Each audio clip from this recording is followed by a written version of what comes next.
welcome to my YouTube channel. So I have here one of the prestigious person, someone in the position. So we are here. This is Larry Sanitoa. So tell something about your position in the government. Well, I'm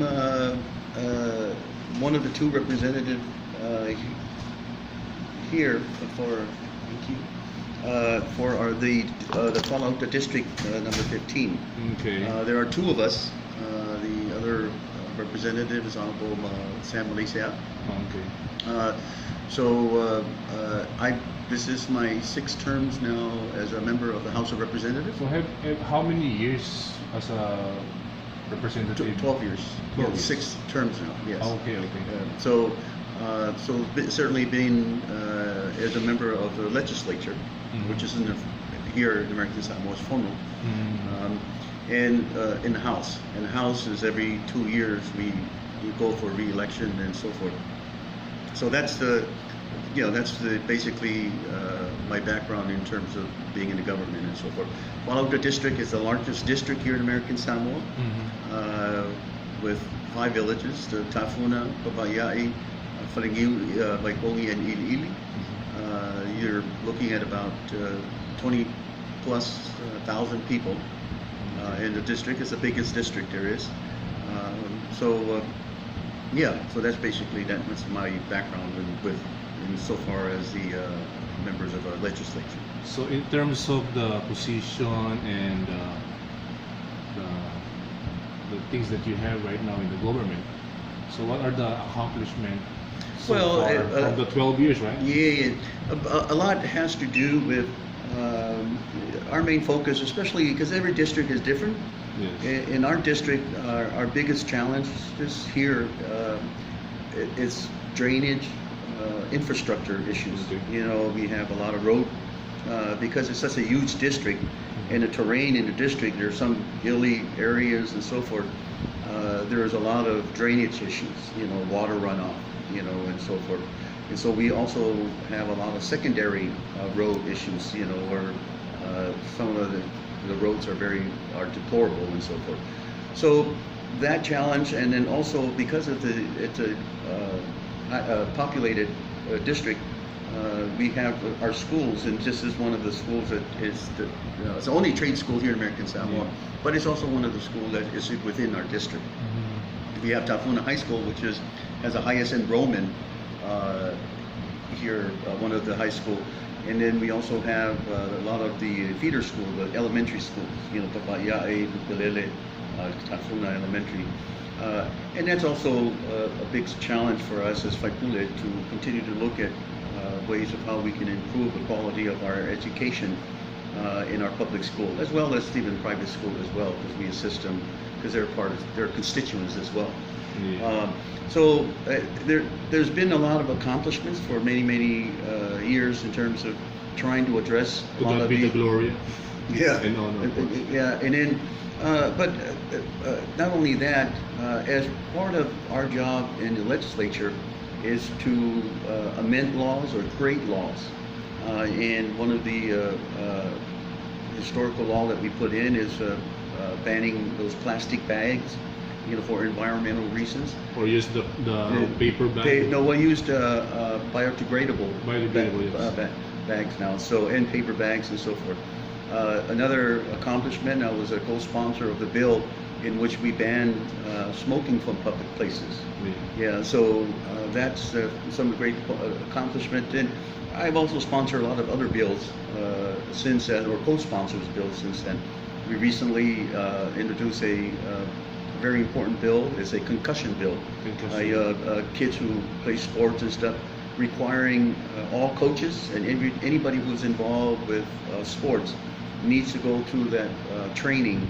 And they get incentives on that? Yes, they do. Until they go into training to make sure that they are certified to understand or recognize if a kid gets hit in the head or so forth, and what the process in which making sure that kid is protected and so forth.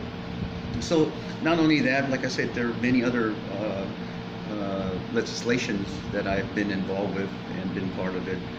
So not only that, and as you probably heard in our meeting today, I was talking about budget issues, Yes. government budgets, which is To it's help, a very of it's a course. very important Huge, part yes.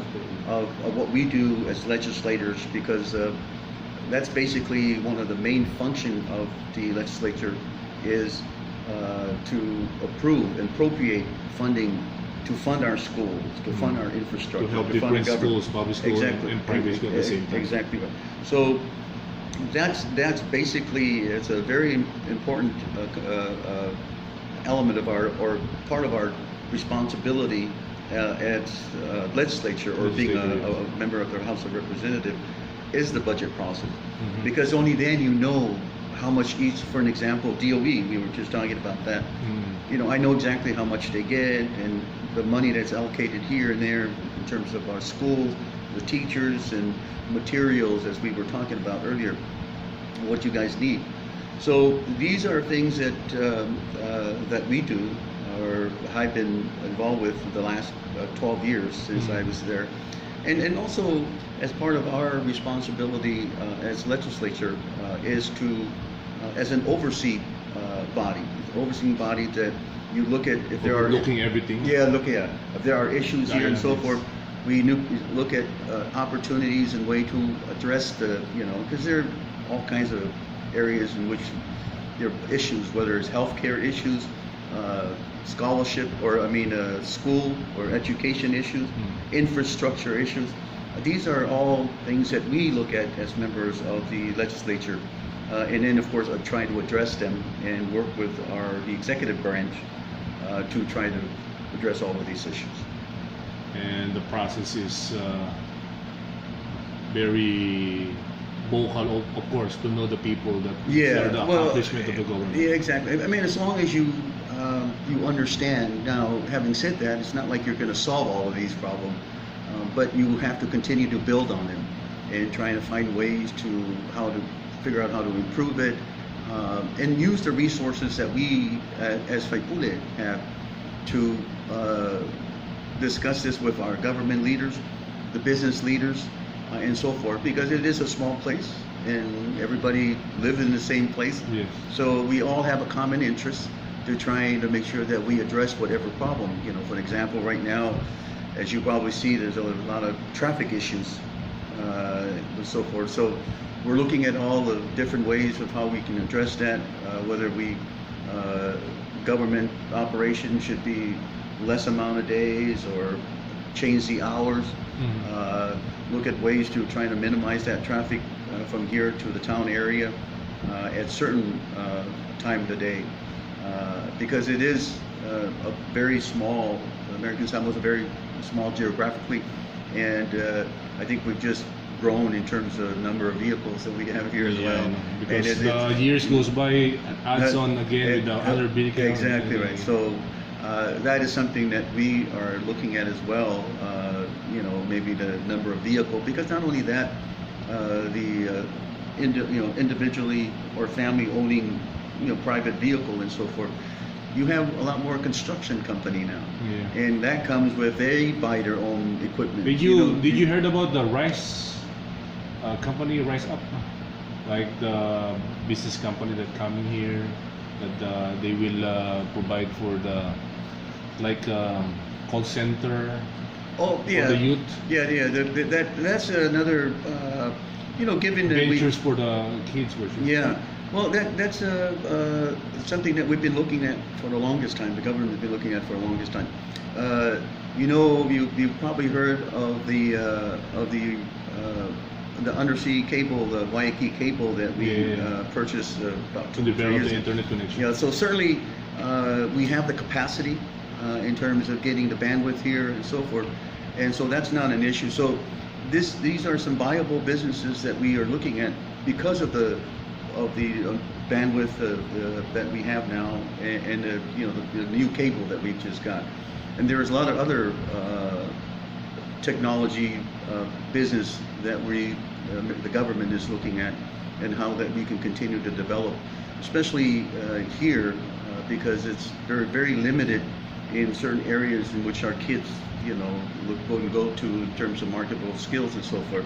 for the most part, most of them have to leave the island to get trained or get into the military or or college and so forth. But these are some opportunity here because of the recent pandemic in which kids, are even the kids graduating are having a hard time leaving island.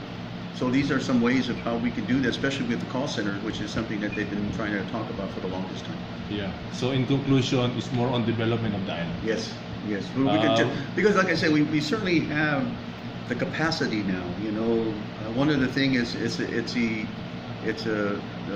cable, the undersea cable that we got, which connected us to the world. It's just like that. Before we only had Is that one fiber optic? the fiber optic. Yeah. Because that one is used by the Azteca, right? Yes, yes. That's 200 gigs. That's a lot of gigs. I mean, we're not the gonna, interest a little bit. Well, but I know the government is trying to faster. sell that to other neighboring islands. Mm. Because we certainly have the infrastructure and connection from here to Apia, to Samoa, and they're also trying to connect to Cook Island and and so forth. So the beauty of that is we're able to get that amount of bandwidth and capacity here, and so aside from selling it, we can also look at creative ways of how we can use this technology and the bandwidth that we have now. And given the percentage of youth that are actually up to speed with the technology, like what the US is using is really very speedy. Exactly right. Exactly. So we're gonna connect and maybe the connection is the same as in the States. Yeah. So I have another questions. What do you think about what's going on in the world about the pandemic? Well, I mean, COVID. yeah. Well, first of all, I just wanted to say that thank We're still God. COVID free. Yeah, but we're with a lot of stimulus check. Absolutely, we're COVID free, and really appreciate that our government is doing everything we can, not only to keep it that way, COVID free, but to repatriate our people who are been stuck off island for these many months, some of them over a year. So having said that, I mean, one thing I'm very happy to hear, and then not only here but also in the States, in the U.S., and in the world, talking about the vaccinations stuff. That I got mine already. Yeah, that's good. I think that's really going to help. Hopefully bring the number of affected people down, or people that are actually severely affected by it. And some, of course, a lot of in a state, 500,000 people died because of this COVID stuff. Us, we're still COVID free. So, it is obviously this has been a game changer for, literally changed our lives and everything else, not only for us here in American Samoa, but more so in the U.S. and throughout the world. Now, having said that as well, I mean, talking about being a blessing here. I mean, we continue to receive funding from the U.S. To support the little place. The cell phone is only, I think, 10%. Yeah. Anyway, it's a great conversation to one of the legislature, Mr. Larry Sanitoa, and we've been invited him in our school, and it's a big help. At least you overview what's going on in our school, which is the only trade school in the island. Plus, I'm so blessed in this school because this is the only school that almost all rooms are AC. Yeah. And the government provided, especially with the help of Mr. Larry Salitoa and the whole staff in the government, especially our new director of TOE and the rest of the government. So salute to you guys. Yeah, thank you very much. Thank you for brief. It's not even brief conversation. It takes 14 minutes on that. I really it's been my pleasure to meet you and talk to you. Happy to answer any questions yeah, actually this is a long conversations to talk with, but he has the knowledge, and of course it's been 12 years. He's been in the public for 12 years, so he has all the experience and to help, of course, the island for the development. Thank you. Thank you very much. Please like, share, subscribe to my channel. Happy Easter to everybody. Yeah, I know. Yeah, Good to hear that. Okay, thank Thank you. No problem.